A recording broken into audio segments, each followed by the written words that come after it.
Everyone, and welcome to the Government Operations and Fiscal Policy Committee meeting this morning. We have one item before us, which is Bill 3-25, Homeowners Property Tax Credit, County Supplemental Amendments.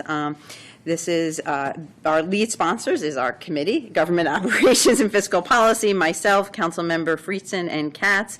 Co-sponsors are Council Members Glass, Lukey, Balcom, Sales, Fanny Gonzalez, and Alvarez. Basically, what this would do is allow us to change some of the requirements for the state's homeowners tax credit supplement to allow more of our homeowners to be eligible and take advantage of this. And I will turn it over to Ms. Wellens. Great. Thank you, Madam Chair. And thank you, committee members. So as the chair said, this bill relates to the county supplement of the state homeowners tax credit. Before I start, just to note that we have Mr. Hetman and Mr. Foley King from the Department of Finance, should the committee have any questions. Where are they located in the audience? It's so hard to see them. Yeah. I just wanted to check.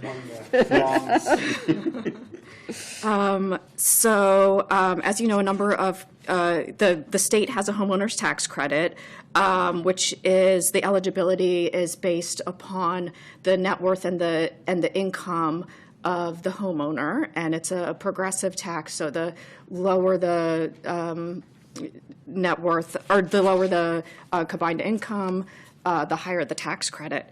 And the state has allowed counties to provide a supplement to that state credit. A number of counties do that, including Montgomery County. Currently, our criteria in Montgomery County is aligned with the same criteria that the state uses for its main tax credit. But what this bill would do would be to alter that criteria so that the bill reaches more homeowners. It would increase the income eligibility from $60,000 to $75,000 combined income, and the net worth criteria from $200,000 to $250,000. I should note that the net worth calculation excludes the dwelling for which the property is sought, cash value of life insurance, cash value of qualified retirement savings or individual retirement accounts, and any tangible personal property. The bill also would increase from $300,000 to $375,000 the assessed value upon which the credit can apply. And it would make some alterations to that progressive scale as well, again, like including a greater number of homeowners. A few things to note. I don't believe there are any amendments for your consideration, but just highlighting some issues in the staff packet starting on page 4. You'll see one notable thing about this credit is that it is administered by the state. OMB estimated that we'll probably be paying, $100,000 a year to the state for just administering the credit, but obviously that's a lot cheaper than us doing it. Then there is, there's some examples about how that progressive scale would apply on page 5. So you would see the total tax limit, the total credit based on, the total tax limit based upon the combined household income for the eligible property tax recipients. And finally, just to note that the last time the council altered the limits under the county supplement for the HOTC was in 2006. Obviously, there's been inflation since then, so this bill is in part to accommodate for that inflation that has already occurred, and also, as you know, you included within the bill a provision so that going forward, the dollar values under the bill are linked to inflation going forward, so that they'll go up over time without the need to revisit the bill again. I think that's it. Thank you. Great. Thank you, Ms. Wellens. And I do want to acknowledge my colleagues who have worked on other property tax credits for our homeowners, particularly our seniors and those on limited incomes. This council has discussed this, and I'm glad that as colleagues here on the GO committee, we were able to find a path forward on making sure that we are able to provide tax credits for our residents who are on fixed incomes and lower income, especially as they are seeing an increase in their assessments over the last couple of years. And so I just want to say thank you to my colleagues, and I look forward to moving this forward to the full council. And turn it over to Councilmember Friedson. Yeah, thank you so much. Echo the acknowledgement and appreciation to colleagues, to the council president, to Councilmember Katz. I last year had put forward an effort to try to adjust our senior property tax credit in the county to make it more targeted and more progressive.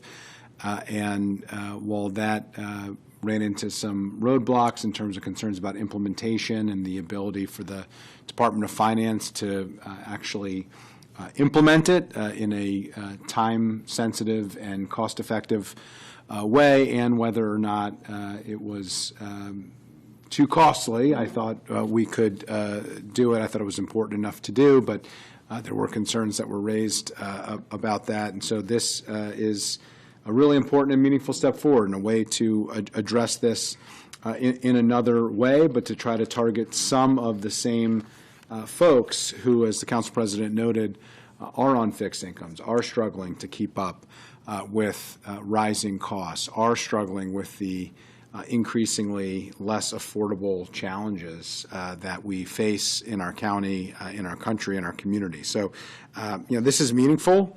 To go from up to $2,500 nearly in property tax relief for those who make limited incomes, for it to be targeted to those who need it the most, to ensure that we can implement it in a relatively easy way by just utilizing the existing HOTC and expanding from there, and from allowing us, as we move forward, to adjust it to inflation so that we don't have to keep coming back to address these issues. I think are all meaningful and very important. And, I think the what aspect of the assessable portion of homes is important as well. We have set those standards and those rates well below what ordinary people are living in based on the costs of our homes today. So this is a significant step forward. It's a meaningful step forward. It targets the most vulnerable homeowners who are feeling the affordability challenges the most, and I think this will be a major step in a positive direction. So I really appreciate the partnership and want to acknowledge staff as well who have helped us run through a number of different scenarios to do it. In my heart of hearts, I would love for us to do more, but doing something that is as significant as this is meaningful, and I'm appreciative and look forward to moving this forward. Councilmember. Thank you very much, Madam Chair, Madam President. And I, too, want to thank my colleagues on government operations for this. To do the right thing sometimes can be difficult. And that's exactly what we all worked together. There was a meeting of the minds to say, yes, we want to do this, but we want to do this the best and the fastest and to help those who everybody's talked about. And I think this does it. I think that we certainly need to not say that now that we've done it, we don't have to do this ever again. I think we have to revisit from time to time. The inflationary clause in here is certainly the workable thing to do. But what we have done, I've often mentioned there are people who live in $400,000, $500,000 homes who really, to them, live in a $100,000 or $115,000 home when they bought it. They, made improvements. They might have painted it, but they didn't add a room. And so this really helps them stay where they can enjoy. So I think this is good legislation. Look forward to the entire council voting on it. Great. Thank you. And I just want to add my thanks, Ms. Wellens, to your work.